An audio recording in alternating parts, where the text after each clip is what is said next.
Our next project, what's it going to be? Well, here's all the capacitors that I changed out of the 1969 Bandmaster with reverb. Sounds really, really good. I changed the bias capacitor, the filter caps, and all the bypass caps. And my gosh, this thing just sounds awesome. The problem is, to take it anywhere, it's a huge head, as you can probably tell. I don't know, maybe 50, 55 pounds. And it's got a speaker cabinet that probably weighs closer to 70 or 80 pounds, and it's got two 12s in it. This amp puts out 4 ohms. That's a 4 ohm cabinet. Now the good news about having a 4 ohm amplifier is that you can take, my gosh, you can take 8 ohm speakers and wire up a ton of them. And as long as you do the wiring right, you're going to get the ohms to match the amp. And you can wire in parallel and in series. You need to understand, if you wire speakers in series, you really need to watch the impedance. If you wire them in parallel, the plus to parallel is that if you lose a speaker, your other speakers still work. So wiring them in parallel is probably a good way to go. If I come out of the regular output jack, you could wire two 12-inchers that are 8 ohm in parallel, and it'll be like 4 ohms.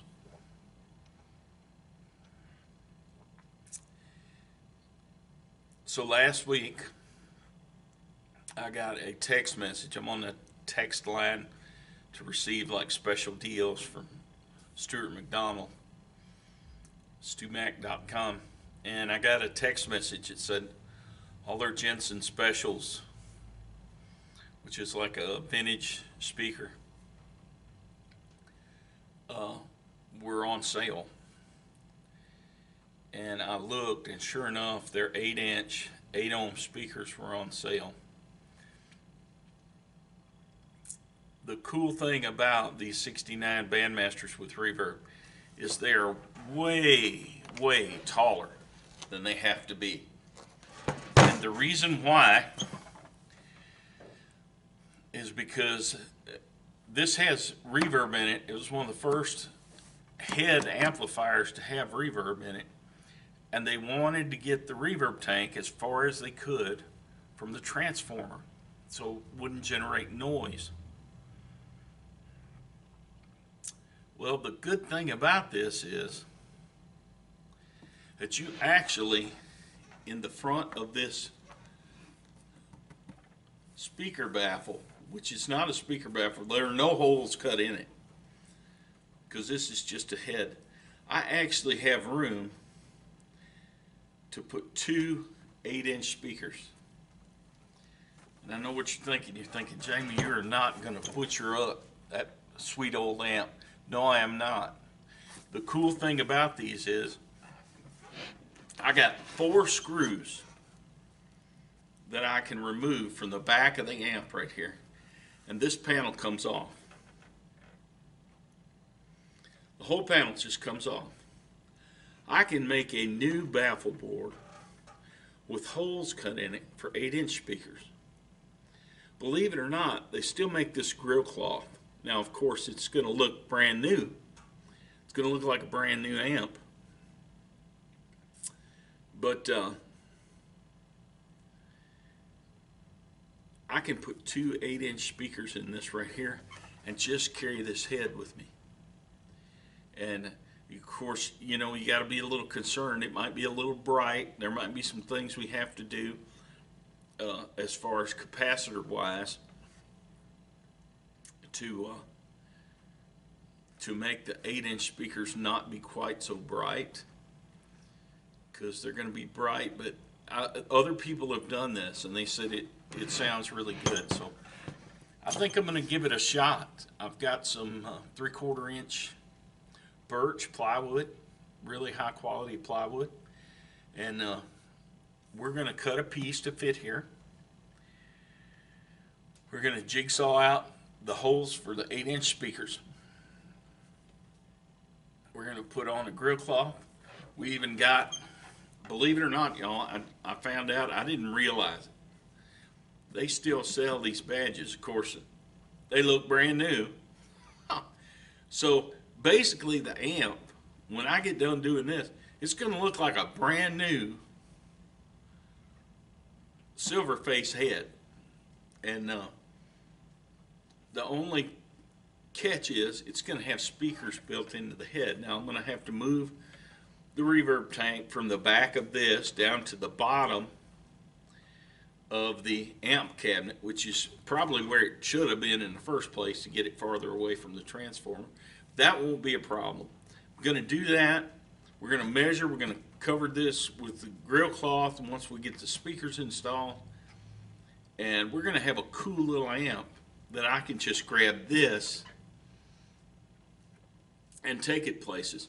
And the good thing is, all I got to do to go back to stock is remove 4 screws from the back of the amp, take this off, put my original baffle and grill cloth and badge on, and it's totally back to original. So it's going to be a cool project. I'm excited about it. It's probably going to be 2 or 3 parts, just depending on how everything falls together. I just finished the bass, so I wanted to go ahead and get the intro done to this today. What we're probably going to do right now is I'm going to take this apart and I'm going to measure this board, and I'm going to cut me out a piece of that birch, that 3/4 inch birch plywood to fit here. And we're going to saw that out. Hopefully tomorrow we can get to the jigsaw, and I actually found a template that is going to be just about the perfect size, and it's a lid off one of my wife's pots, and I've put it against the speaker, and it's just the right size to cut the hole and still leave room to screw the screws into the wood that hold the speaker in place. And I'll show you the speakers right quick. Be back in a flash. I told you I'd be back in a flash. All right.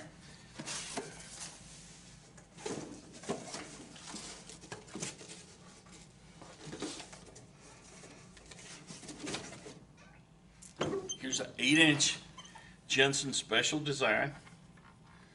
These are 25-watt speakers. So 2 of them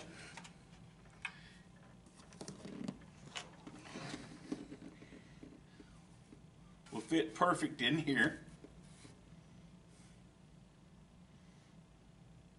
And since this is a, well, they call it a 50-watt head, it's a 40-watt head is what it is. But these 2 speakers can handle everything this amp puts out. And we're going to have a little practice amp.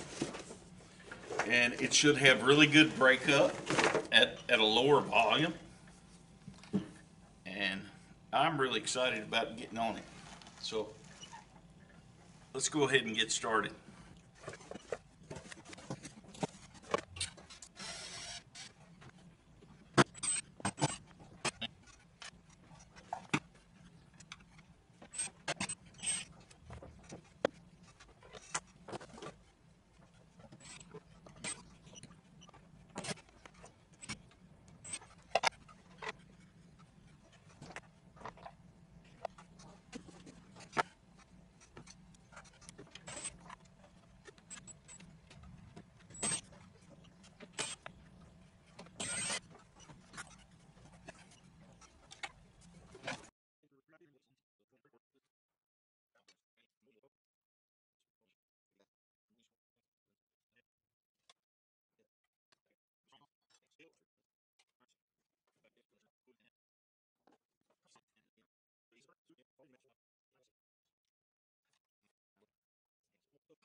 here's what we've got for a template, and that's going to be just small enough.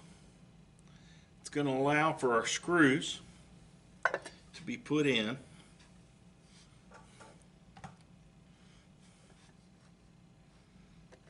So we need to see how much smaller this is.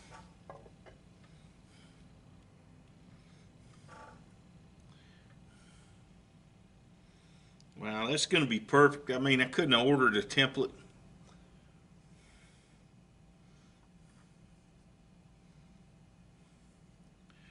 from the speaker maker to do better than that. It's going to allow us just enough room to get the screws in and come right to the edge of the speaker hole. It's going to be really good.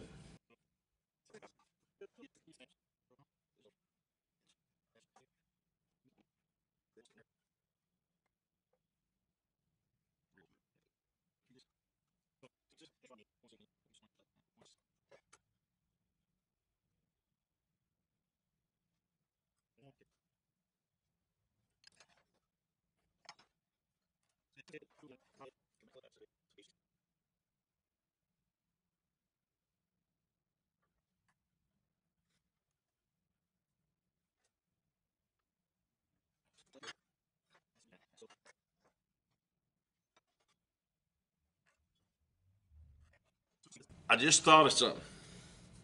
Gonna have to have our speakers a little closer together than 4 inches. And you say, why? Because of this Fender badge. The screw holes are in the same place. We need solid wood.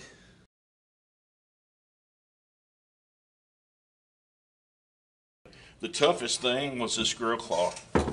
And if you look real close, you can see that the edges run off a little bit.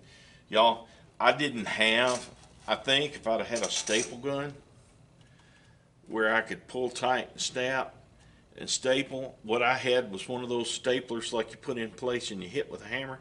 And it was, you needed 3 hands, or you could sling it and do it. And that's the way I did it. Ended up stapling my fingers a couple times. But it's just one of those things. Got to have the right tools. And I think if you had an electric staple gun and you were able to hold this taut and just hold that up there and hit the trigger, shoot a staple, I think you could do a lot better at getting this tight and keeping all the lines straight. Now, for what it's worth, when I took the old grill board out, of course that doesn't have any speakers in it, I put it in this way and then I flipped it upside down where the Fender logo was down on this corner.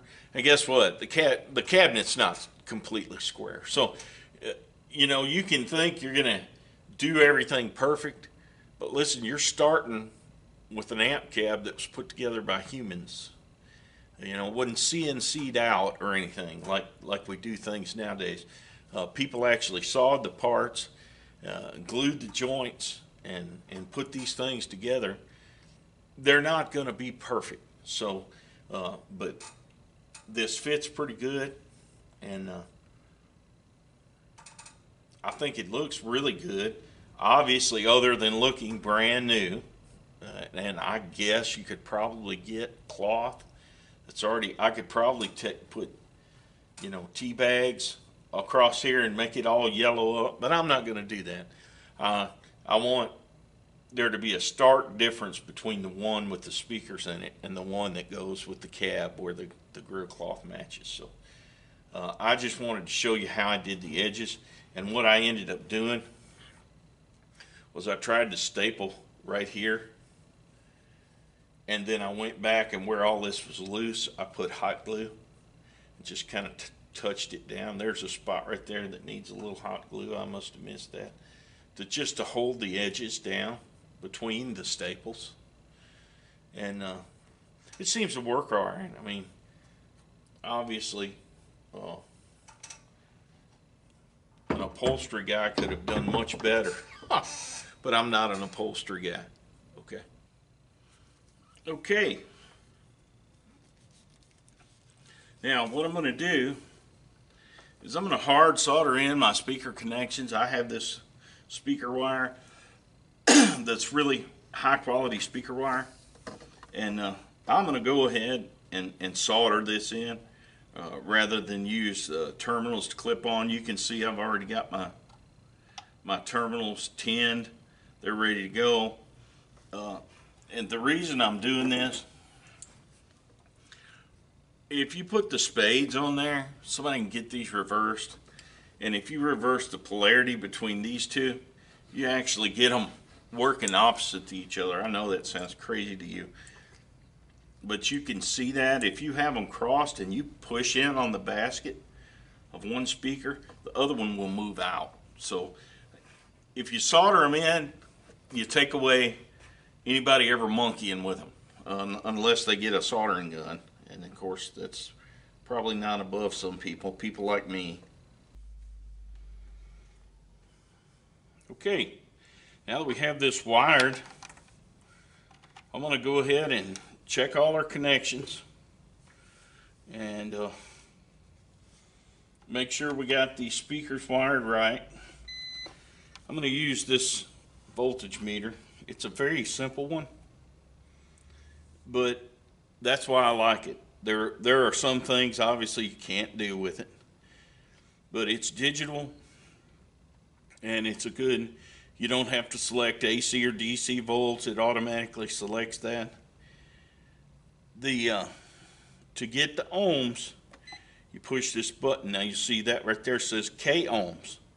We don't want that. That's what we would use if we would plug a 1/4 inch cable into a guitar, and we could test the tip in the sleeve to check the pickups. That kilo ohms is the selection you would use. We're going to push it one more time, and you'll see that's just the simple ohms setting. Now if we've wired this correctly parallel, excuse me, if we've wired this correctly parallel, this should be somewhere around 4 ohms. You got 3.4 ohms, so that's going to be perfect with the amplifier that I have. And I wanted to come back and wire this. I was in a hurry to get it going last night, and just kind of cobbled some wiring together right quick because I had good speaker wire at home, and I wanted to use this good wire. So now this is our permanent wire. We're going to go ahead and put it in there, and I'm going to try to get some good footage of the sound of the amplifier, but that's going to require that I hook up my mixing board and patch it to my laptop and mic the cabinet, and it's going to take a little time, so that will probably be in another video. But we're going to go put this back in the cabinet. All right. So I told you I'd show you how easy it is to change over this mod that I have done. First thing you do, you've got 6 screws to take off the back of the amp. You don't have to draw your power cord out of it or anything. Just take it and lay it down. Then you have 4 screws that hold this old baffle board on. Now I have a long shank that'll fit in a cordless drill, but you can do this with a long shank screwdriver. You've got one high and one low on each side, and I'll show you when I take this baffle board out. I've already loosened them. You just push and slide that out of the way.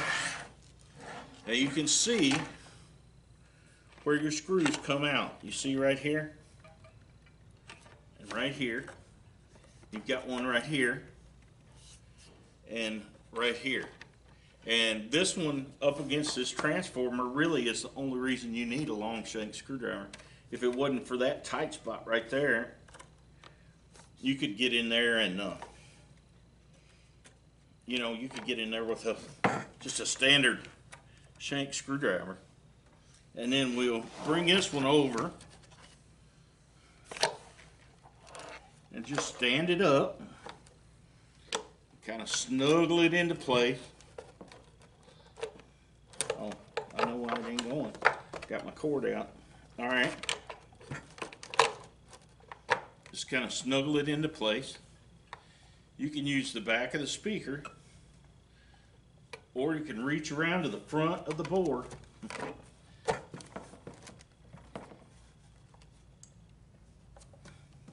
and get it in there snug. Now I'm going to use my long shank because that just makes it so much easier on me.